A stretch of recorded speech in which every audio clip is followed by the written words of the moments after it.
group fitness instructors and managers.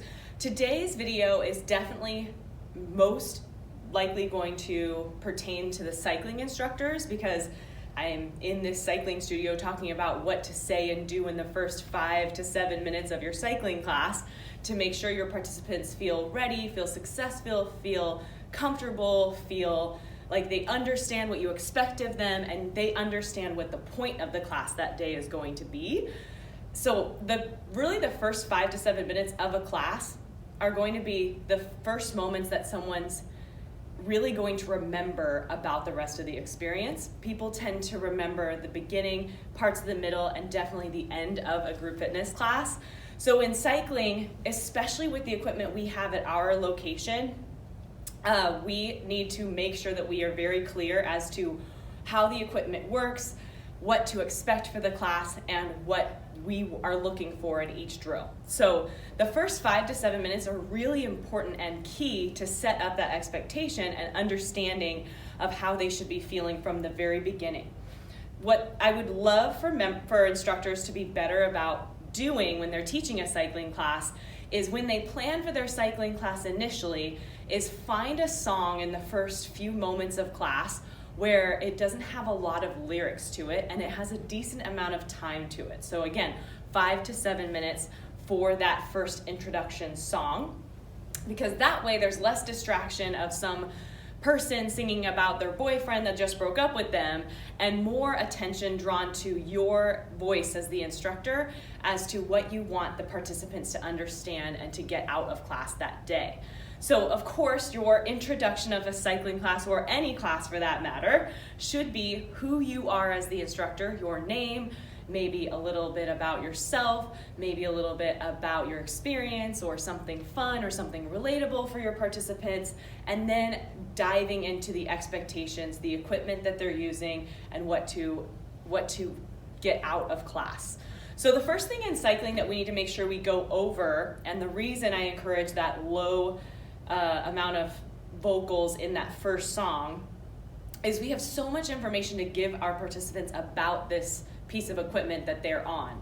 So our cycling bikes that we choose to use at our facility are the amazing Schwinn bikes, and they come with a console that has quite a bit of information that can be an amazing tool when used correctly and when communicated to students correctly, or it can just be something that's distracting and students are distracted because they don't understand what the tool can really give them, the value of the tool, but also what they should be looking for while they're taking a class with an instructor.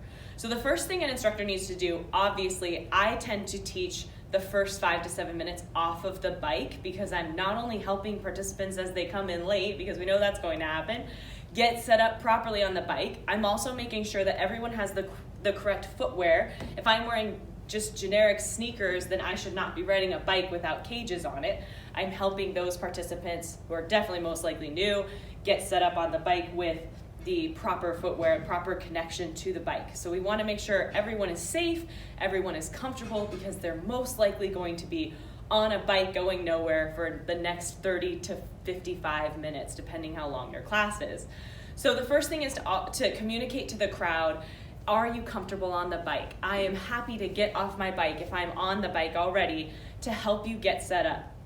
I can check your handlebar height. I can make sure that your seat is the correct height. And then you can, if someone's not willing to necessarily put themselves forth for you to go back and help them, because there may be some participants who are too shy to do that, definitely say just an overview. If you're standing next to your bike and you lift one leg, then the seat height's approximately at the top of your leg. Another quick way for them to really identify if they're already on the bike and understand their seat height is if their knees are not straightening for the most part, if they're keeping a major bend in those knees. And if we can tell them that you should have only a slight bend of your knee when you go into full extension on those pedals. So make sure that they understand how they should be set up on the bike. Then we start to go over the equipment itself and the tools they have in front of them. So for us, we have this console. Whatever console you have, if it doesn't turn on automatically, tell the class to turn on their console. And you may have to say that multiple times. A lot of what I'm about to tell you to say in the warm-up, you will most likely have to say again and again and again in the class. So that's what I think is so special about taking classes, is you get to have that experience as a participant of, you know what, if I weren't a regular cycling participant or cycling instructor, I wouldn't quite understand what this instructor wanted from me in the first 5 minutes, or even what is in front of me. So even if when you're taking classes, think of yourself as a new participant, and what the instructors that you're taking from is not necessarily saying that you need to now say in your class or emphasize in your own classes. I have the pleasure of being able to go to a lot of classes, so it's something that's become really apparent to me.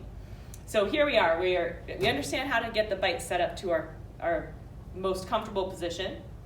We understand how to turn on the piece of equipment in front of us. And even if you don't have a console in your classes, help them understand the same numbers I'm going to go over that are illuminated on the console, so that when you reference things throughout class and you say 65 out of nowhere, they're going to understand what 65 means, from, again, the most basic cycling participant to the most advanced.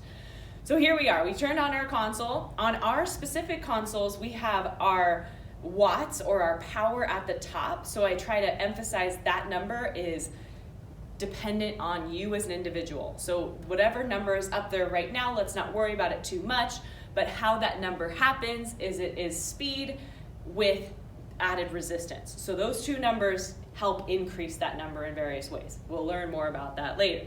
The number just below that is your RPM. That just happens to be the way our consoles are set up. If, depending on wherever your console has the number, RPM is going to be very, very important for your participants to understand, in order to have a safe experience and a beneficial experience. What does RPM mean? It's revolutions per minute. So however many times that those legs go around in a circle per minute. I would say give them an idea in this first 5 minutes of where you want them to be in their revolutions per minute right now off the bat. Or you might have someone in the back going crazy. You might have someone in the front who has the resistance from the previous rider cranked up so high they can barely pedal, and they still don't know how to use the resistance now because you haven't gone over that yet. So think about these people and how they need to know where to be when you're talking to them the first 5 minutes of class, or they're off to a horrible start. So then you go over, of course, the resistance knob. So at this point, we're helping them understand what some of the numbers, the most important, biggest numbers, mean on the console, and then we're bringing it down to how can we adjust our resistance or our intensity, and what tools we have on the bike to do that in order to change or tweak those numbers to what I want you to do throughout class in various drills.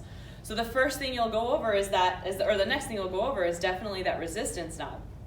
So ask them to, a good way to do this that I've heard some instructors do in conferences and the Schwinn trainings I've taken, they do this in there just to help the newer participants understand, is completely have them take off the resistance. So tell them to turn the knob to the left.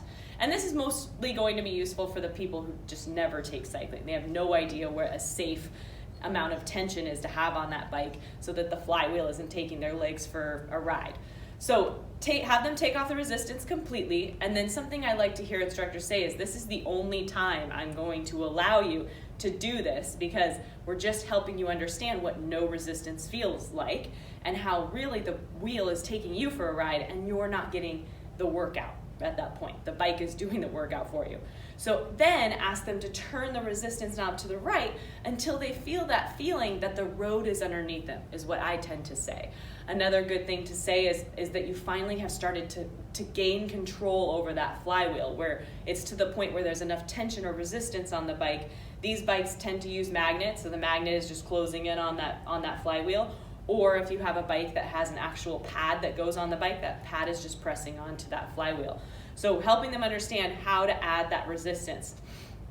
From that point, you've told them what some of the most important numbers, the power number, not all consoles have that, ours do. What does that mean? The number below that here, in this case, and whatever console you use, RPM is going to be very important. And then how to adjust the resistance. From there, notice how I've just had them pedaling this whole time as I'm explaining all of these things to my participants. As they're pedaling and as they're hearing me explain all of this stuff, they're already getting part of their warm-up in. So you don't need to do anything fancy in the warm-up when it comes to choreography on the bike. So sometimes I see people or instructors in their warm-up, all of a sudden they're like, crank it up, we're out of the saddle, we're climbing a hill, we're sitting back down, and I'm like, we barely have started class. I don't know what you want from me as far as an expectation. I don't know how to understand this tool that's in front of me, and you're already having me play with the resistance and come out of the saddle when I'm not even warm. Or nor do I know really how to crank up the resistance and support my body weight in that elevated position. So calm down on the amount of things you put in the warm-up as far as actions, and try to focus on educating your participants on the experience that is to come. So from there, we've talked about the equipment, the technology.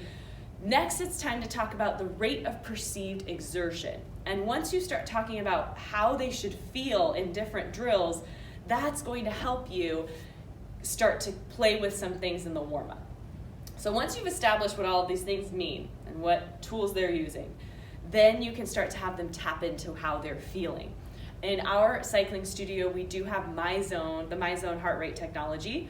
That's amazing. We don't force all of our participants to wear the MyZone, but it is a nice tool, and it's something I'll reference for those who have invested in the technology to their perceived exertion, so people can hopefully buy their own and have more of a kind of visual of what their body is actually experiencing throughout the class. But people have a pretty good gauge of what they're feeling while they're taking cycling. So I would say in that warm-up, you should explain to them where you want their RPMs to be, and then once you explain that, tell them, we're supposed to be starting at around the 65 to 75, I would say is a good recommendation for instructors to use in that first 5 minutes of class for an RPM. And if they aren't quite sure how to get there, have them try to match your leg speed as the instructor if you're on the bike at that point. And then have them play with adding resistance. So let's say your music, again, has little vocals in it and suddenly starts to pick up in intensity. You can have them add a little bit of resistance with that music and do a small surge for like 20 to 30 seconds. And explain to them, in this 20 to 30 second surge, I want your intensity level to go from easy to now kind of a medium intensity level. And people should, for the most part, understand what that means. And then have them come off of that after that 20-second interval or so, what that was, where they added a little resistance, they increased their RPMs by 3 to 5, and that should help them get there. Then explain to them what scale you're going to use throughout class. So if you want to use the 4 basics of scaling RPE and cycling that I've heard is really easy to communicate, is easy. Pretty much everyone should know what easy feels like, but you can explain with an analogy of easy should feel like you're laying at home on the couch. You're barely, you can talk to someone for a very long time. You could tell a whole story. You can be distracted by the news or something. You can really focus on other things. Medium, we're bringing up the intensity enough that it's harder to speak to someone. You have to kind of focus on your words and plan what you're going to say before you say it. You can say maybe 6 to 10 words, and it's something you can sustain for maybe 5 to 10 minutes, but nothing over that.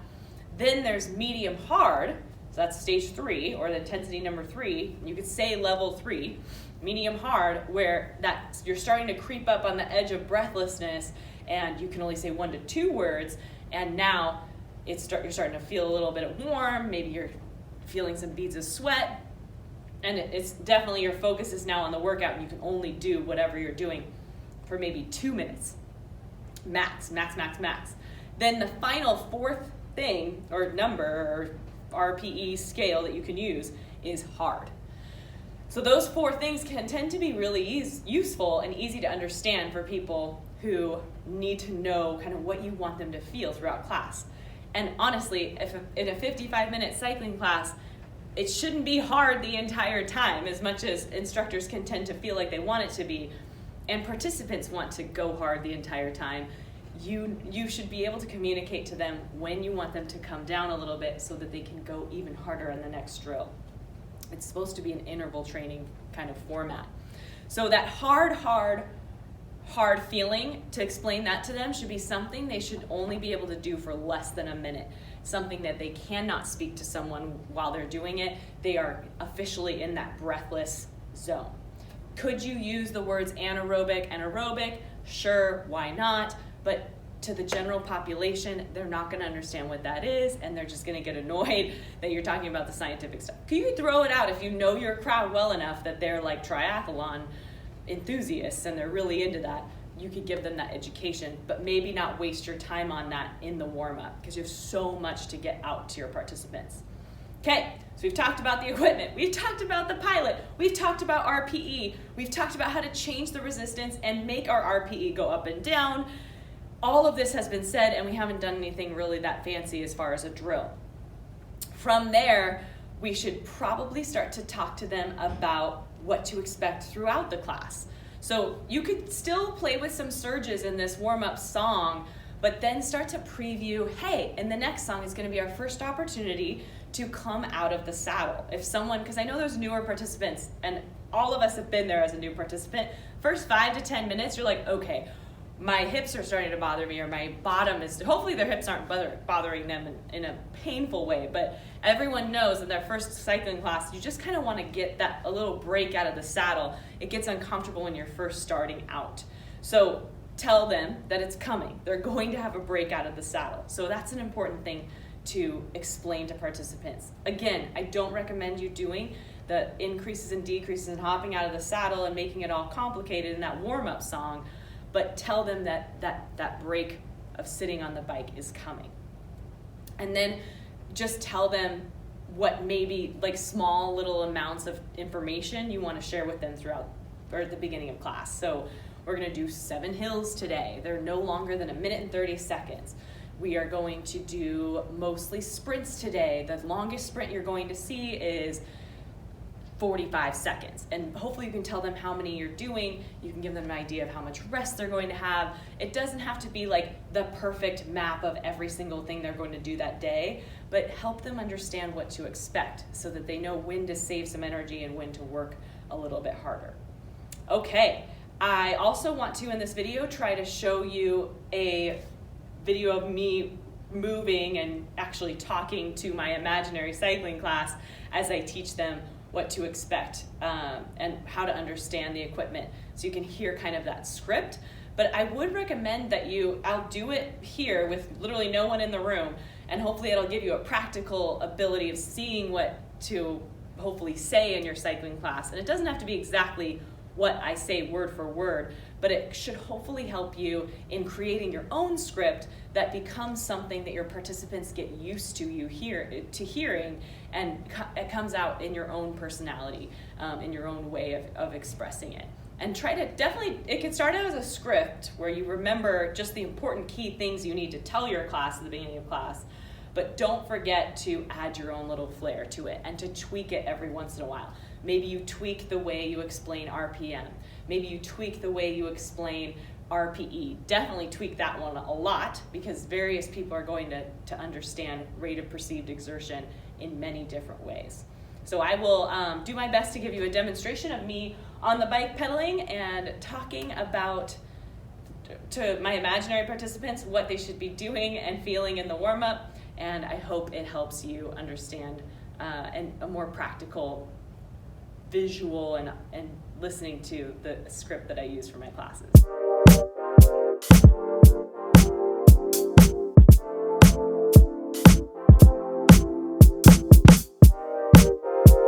And welcome to Power Ride here at Pro Club. My name is Stacy, and I'm so excited to teach you today in this amazing indoor cycling class. You are all hopefully prepared to take some indoor cycling today and not take a Zumba class. And if you are, that's just downstairs in Studio B, so have fun in that class. But this class is an amazing class as well. We can sort of dance on the bike, but if you are newer to indoor cycling, please let me know if you need help at all in setting up your bike. So if you noticed I just did is I unscrewed the back of the seat, pulled out that pin, lifted up my saddle, because I want to make sure that if I were to lift my leg up, that the seat height is about that same place that the top of my leg hits. And if you're already on the bike and you're not quite sure if your seat height is correct, please again let me know. Or if you feel like you're close, just make sure that your legs pretty much fully extend as you are pedaling without letting your hips shift. All right, ladies and gentlemen, now let's get a better understanding of what this bike and tool we are about to use is all about. So again, we should also be clipped in or caged into the bike in some capacity. So if you've noticed on my bike, I have clipped in my cleats on my shoes. If you're not wearing cleats, make sure you have cages on your bike, which it looks like everyone does. Now, let's take a look and get to understand our console a little bit. So the tool that is in front of us, we'll hit the top middle button to turn on that console if we have not already. And as we're pedaling here in our warm-up, I want us to make sure that our legs are not going out of control. So we're going to go over the tool that's in front of us and how that's going to help us understand how hard we're working today and to get the most out of our drills. The first number I want you to look at the very top is our power number. That number is relative to you only as a participant in this class. It has to do with variables like your height, your weight, your gender, your age, and so it's very individual to you. However, whenever we pick up the pace or we add resistance, that's how that number is going to go up. It's a combination of those two things, which we'll play with today in class. The number right below that you'll see is your RPM, or your revolutions per minute, so also known as your speed. Right now I want your speed to be somewhere between 65 and 75 RPMs. So if you're going much higher than that, just add a little resistance by turning that red knob to the right. Or if you want to pick up the pace a little bit, you have too much resistance on, because we don't want to be going all out, we're still in our warm-up, then turn down that resistance by turning the same knob to the left. Right now, again, we're still in that 65 to 75 RPM zone. When we increase the intensity in about 15 seconds when the song picks up, I want you to add a little resistance and go about 3 to 5 RPMs faster. So we'll do just a couple of surges in this first song. And a surge should feel like you're increasing your intensity a little bit, which should be an indication of your heart rate increasing, body temperature increasing, both. Let's go ahead and add that resistance on now. Add a tiny bit of a resistance, turn it to the right, and then pick up your pace by 3 to 5 RPMs. On these consoles, we also have a gear number. There's a black line that goes right through your pilot. At the top, on the upper right-hand corner, there's kind of a sun symbol or a gear symbol. Right underneath that is your gear. So I'll reference that as we come up and down in our intensity of how many gears we should be adding or taking off. Let's go ahead and slow down that surge, take off a little resistance, and catch our breath a little bit. Again, we shouldn't have gotten too breathless on that last surge, but because we're still in the warm-up. But now it's time to talk about our intensity. So on a scale of 1 to 4, level 1 being easy and level 4 being hard, for today's class, I want level 1 to be right now, where we're just pedaling, we're kind of cruising. If you were outside, you're cruising on a flat road. You feel the road underneath you, but it's easy peasy. If you had someone next to you riding along with you on this sunny, beautiful day, you'd be able to chat with them like you were really doing nothing at all. On that level 4, that hard zone, it should be something where you are not friends with your friend anymore. You're not talking to them because you're working so hard. You're on a hill, or you're sprinting, or you're working the hill and the sprint at the same time so hard that you couldn't hold on to that for more than 20 seconds. You're breathless, you're gasping for air. In between those two easy and hard zones, we have medium and medium hard, where we're starting to creep up into that hard zone, but we're definitely not breathless. All right, so right now, I want you in the second surge, when we add the resistance, we pick up the pace, to start to play with finding that medium place, where we add some resistance, we increase our pace just a little more than our last surge, to the point where we start to really feel really warm. Let's add that resistance now, increase that RPM, or that speed, and that pace by 3 to 5 RPMs, and then that resistance as well. So we should have added at least 1 gear, maybe 2. We're picking up the pace, we're surging for another 10 seconds. Our last surge of this song, you have 4, 3, 2, and 1. Let's take down that resistance so we're back to that base. We're still moving our legs because we don't coast in indoor cycling. Those legs are always moving, even on our recovery. And what I want us to realize is what's coming up into the next song is we are going to eventually add enough resistance where we come out of the saddle. So right now, let's start to add a little bit more resistance to the point where we feel like our legs start to slow down. And we'll do 2 surges in this next song out of the saddle. All right. So those of you who are instructors who watched my mock introduction to my students, if you noticed, I did talk about the gear, which we also have on these pilots. But the other thing I want to make sure I emphasize in that warm-up and in that intro is to not be specific on numbers throughout the entire class.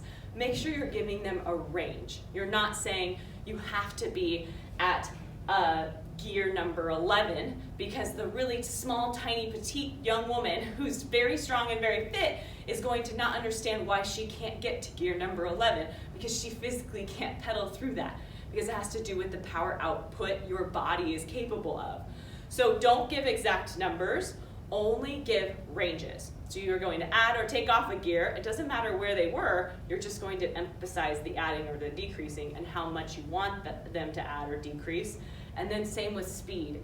You should only be giving a range. There are a lot of new participants who can barely even hold on to 65 RPMs in the beginning of their cycling journey. So give them the ability to have that range. Maybe you give them that peak of 75 at the fastest they'll go, and then when they're recovering, they're at that 60, 65.